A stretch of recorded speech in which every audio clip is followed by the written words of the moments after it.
Hindi pa man natatapos ang usapin sa pinag-aagawang Panatag Shoal dahil sa pagbalik ng Chinese vessel doon, may isang isla na sakop ng teritoryo ng Pilipinas ang inaangkin ng China. Ito ay ang Pag-asa Island na bahagi ng Spratly Group of Islands. Tugna niya makakapanayam natin si Assistant Secretary Raul Hernandez, ang tagapagsalita ng Department of Foreign Affairs. Magandang umaga, Ginoong Hernandez. Magandang umaga po naman. Sir, ano na ang napagkasunduan, lalo na sa muling pagbalik ng mga Chinese fishing vessels sa Panatag Shoal?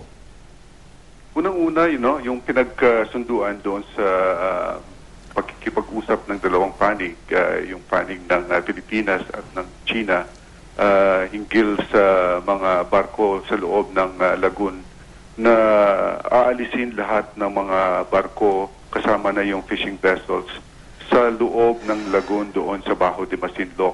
At yun nga, inalis na yung mga government vessels last June 5 from inside the lagoon. At ang natira na lang were the fishing vessels. Pero last Saturday, na-monitor natin na inalis na nila yung kanilang fishing vessels doon.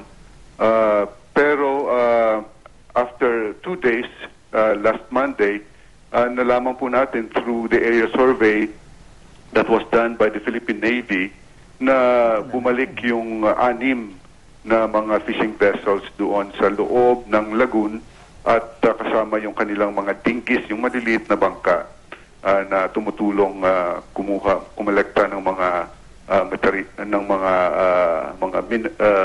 mga fish at kung ano-ano pang mga endangered species. Ginoong Hernandez, lagoon.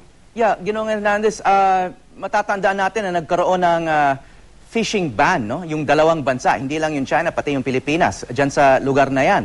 So hanggang ngayon ba, may fishing ban in effect? Hindi pa naman ina-announce ng China na nilift nila o tinanggal nila yung fishing ban?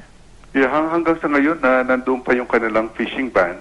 So ano ngayon? Area. So sir, ano ngayon ang ginagawa ng mga fishing vessels doon? I mean, ang fishing boats ay nangingisda, di ba?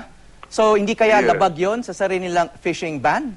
That's right. Oo. Kami rin, nagtatanong din kami, bakit nilalabag yung fishing ban nila ng kanilang mga mangingisda doon sa area na yon, ano? So kung tayo ang may sovereignty doon sa lugar at may fishing ban din tayo, di ba obligado rin yung ating Coast Guard na arestuhin yung mga lumalabag sa fishing ban sa sarili nating teritoryo? Iyan po ang ginawa natin last April 10, nung nag-umpisa itong problema doon sa Bajo de Masinloc. Kasi gusto natin tingnan at arestuhin na rin at i-enforce yung ating laws doon sa area na yan, yung nakita yung mga 8 o 9 na mga fishing vessels sa loob ng lagoon. Pero hinadlang tayo ng 2 malalaking CMS Chinese vessels at kaya hindi natin na-enforce yung ating laws. Pero ngayon po, na alam natin na may mga Chinese fishing vessels dyan na lumalabag sa fishing ban ng 2 bansa. Option pa ba natin na arestuhin itong mga lumalabag sa ating batas?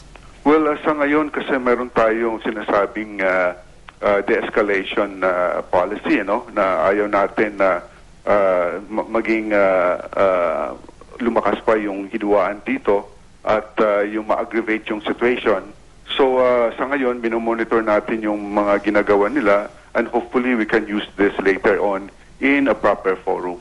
May paliwanag po ba ang Chinese Embassy kung bakit lumalabag di umano ang mga Chinese fishing vessels nila sa sarili nilang fishing ban?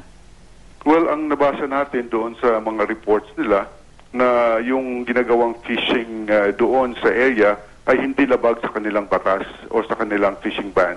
May mga uring fishing na ginagawa itong mga mangingisda doon sa loob ng lagoon na hindi bawal sa kanilang fishing ban. So, ibig sabihin yung kanilang fishing ban ay may mga exemptions? Well, mukhang o conditions? Ganun na, oo. But I don't know the details of their fishing ban at yung mga exemptions.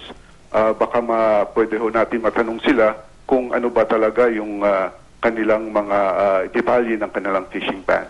Yung fishing ban naman po ng Pilipinas, ng Bureau of Fisheries, meron din po bang mga exemptions yon? Well, wala po. Ano? Lahat ng yung fishing ban is a complete fishing ban.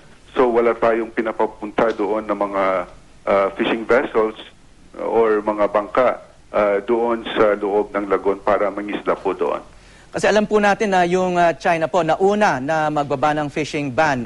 Nung inanunsyo nila yung fishing ban nila, meron ba silang sinabi na may exemptions o conditions ito? O ang sinasabi nila, o pagkaintindi ninyo sa Department of Foreign Affairs, total fishing ban ito?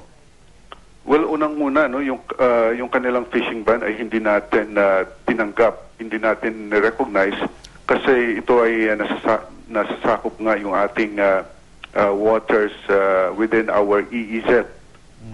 So for us, yung fishing ban nila ay isang paglabag sa ating jurisdiction at ating soberenya sa lugar na yon.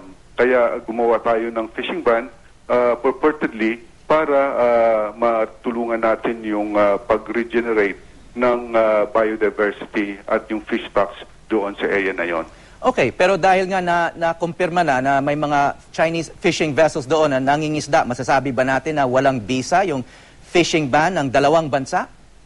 Sa atin, may visa ho po kasi we are able to impose it and implement it on our fishermen.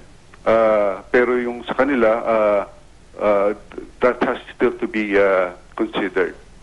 So, ang posible kaya ang sitwasyon, yung fishing ban, nag-a-apply lang sa ating mangingisda, sa mangingisda na Pilipino, pero hindi po ito ini-impose ng Chinese government o Chinese police forces sa sarili nilang mga mangingisda. Mukhang hindi nila in-impose sa kanilang sariling mangingisda po. So, posibleng yung fishing ban ng China ay para sa Pilipinong mangingisda lamang? Well, posibleng gano'n, no? Pero sa ngayon po, wala namang silang hinuhuli na mga Filipino fishermen na pumupunta doon. At sa ngayong nagkaroon tayo ng fishing ban, wala namang mga Filipinos na pumupunta doon sa lugar na yon. Okay, sir. So, hihingi ba kayo ng paliwanag sa Chinese Embassy tungkol dito sa mga Chinese fishing vessels na di umano'y lumalabag sa mga fishing ban? Well, sa kanila po, yung sinasabi nila na itong kanilang mga fishing vessels at yung mga fishermen ay nabasa po natin na hindi lumalabag sa kanilang fishing ban. Pero sinasabi po natin at gumawa na tayo nag-file na tayo ng protesta na yung kanilang ginagawa dito sa ating EEZ ay labag sa ating sovereign rights na dapat tayo lang ang may karapatan mag-explore, mag-exploit at mag-manage ng mga resources doon sa area na yon. Okay, maraming salamat, Assistant Secretary Raul Hernandez ng Department of Foreign Affairs.